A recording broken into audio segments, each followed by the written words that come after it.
I have got like massive prequel fatigue right now.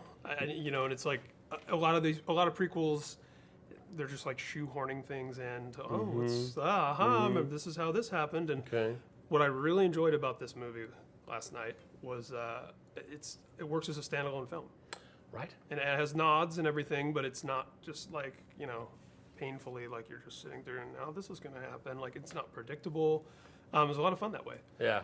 Was that important? I mean, obviously everyone says yes to a Pixar movie, but at the same time, I'm sure you want the story to be really great. That's one of those things. It's like, I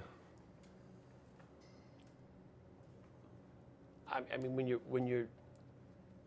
when you only have the best to pick from, anything you pick is going to be great. So if Pixar is going to throw something your way, you can count on it being a quality project. There's no duds in the Pixar lineup. I felt pretty safe about that. The fact that I got to work with Pixar, fantastic. The fact that I got to be a Monsters, Inc. prequel, I was pretty excited about that. I'm a fan of the first one. Yeah, absolutely. Yeah. Who isn't? So I also enjoyed, I grew up watching Revenge of the Nerds and all those great college movies for some reason that were all in the 80s. There's a lot of nods to those films in this one, yeah? Agreed. Yeah. Was there an opportunity to sort of play around with the character a bit and throw in some? We joked around with a couple of lines, but I was alone while doing my recording, so there was not a lot of people to play off of as far as improvising bits. I had to rely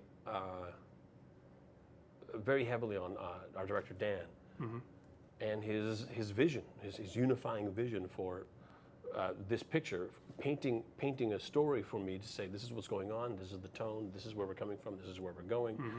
So I was able to. I mean, not a lot happens by accident in a Pixar movie. Right. So it takes 4 years to make the second of film. So. Exactly. Yeah. So if everything's that painstakingly covered, I didn't have to worry about a lot. Everything was pretty much taken care of by the time I got here. Yeah, great. Well, that's probably a nice, comfortable feeling to have. Right. You feel good about that. Now, I'm a huge.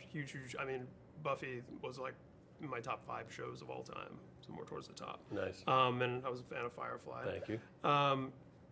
It's great to see you in a picture this big, a Pixar movie and all of that. Hopefully Joss has got somewhere in Avengers 2 for you. I'm a little bit booked up right now, but I think once Joss's time frees up a little bit, a couple years from now, when my time frees up a little bit, we've got plans on a little project we'd like to get back on top of. Very nice, very nice. Last thing I want to talk to you about is I just had an opportunity to tell Billy Crystal about the song Billy Crystal by the group Yellow Wolf, which is actually about crystal meth.